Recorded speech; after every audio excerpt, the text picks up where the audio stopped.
यहाँ पहुँचे हैं इसके विरोध की धरती पर, कैसा लग रहा है, क्या कहेंगे? पूरे देश में अखिल भारतीय संताश्रम परिषद का इस समय गठन का कार्यक्रम चल रहा है।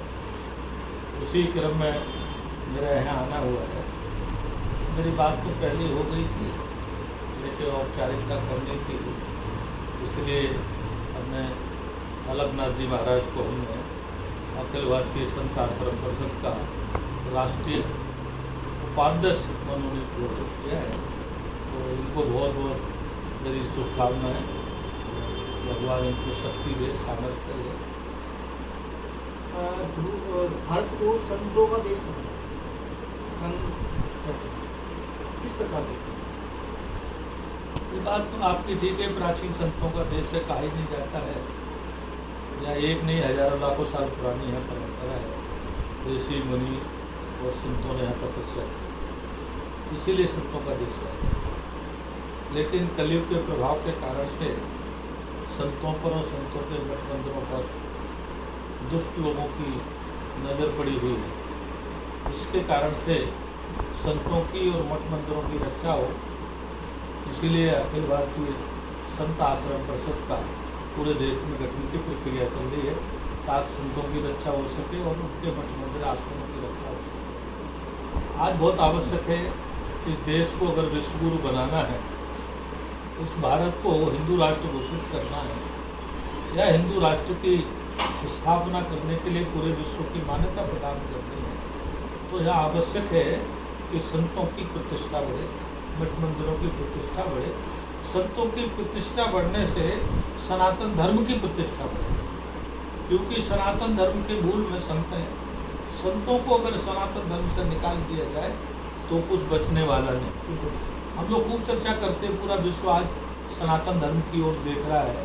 पूरे विश्व की इच्छा आकांक्षा सनातन धर्म की तरफ है, क्योंकि आप देख रहे हैं पूरे विश्व में जहाँ आप देखते हैं कि त्राहि मची हुई है, आदमी आदमी को खाने को तैयार है।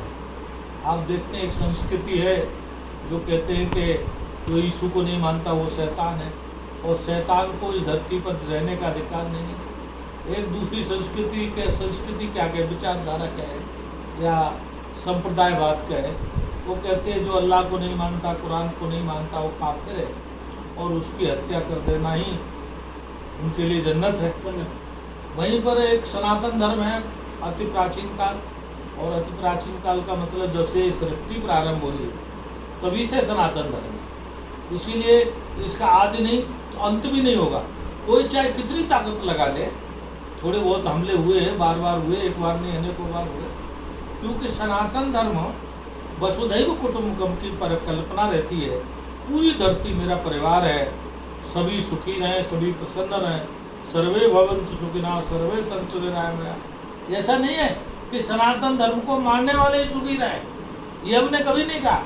सभी रहे, इस दृष्टि पर जितने भी हैं वो सभी सुखी रहे, प्रसन्न रहें और निरोगी रहे, ऐसी हमारी कल्पना है। तो इस संतों की, संत अपने आप में अलग ही कर्म दिखा जाता है, परंतु आज की डेट में बात करें तो संतों का जो महत्व लोगों ने कम कर दिया है।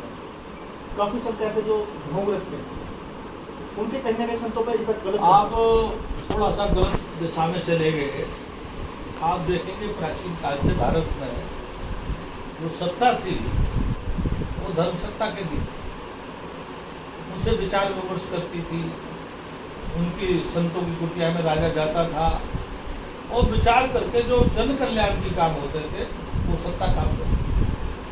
अब वर्तमान की सत्ताएं क्या है, संतों को आदेश देती है,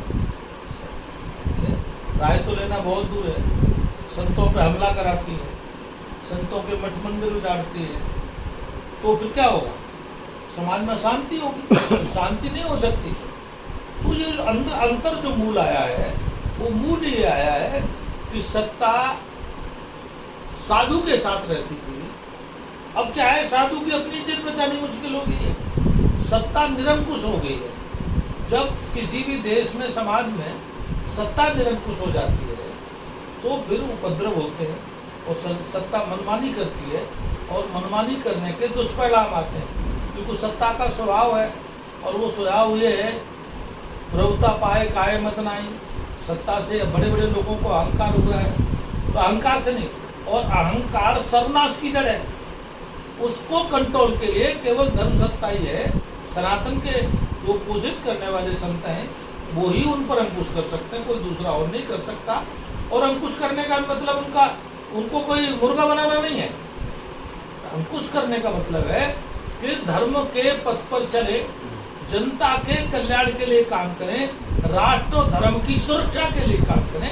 ऐसा मार्गदर्शन वो संतों से लेते रहे। ये हमारे यहाँ परिकल्पना है, वो अभी अलग हो गई है, और इसके कारण से भारत की दुर्दशा आप सब देख रहे हैं। और हम तो यही राय देंगे, राजनेताओं को भगवान सद्बुद्धि दे, राजनेताओं को भगवान इन पर कृपा करे, ताकि ये पूरे संतों की शरण में जाएं और संतों से सद्मार्ग लेकर के सत्ता का संचालन करें, जिससे जनता का, देश का, राष्ट्र का, धर्म का कल्याण हो और सभी का कल्याण हो। इसी भाव के साथ मैं अपनी वाणी को विराम दूं। गुरु की राजनीतिक बात छिड़ी है, इसमें भी कर लेते हैं।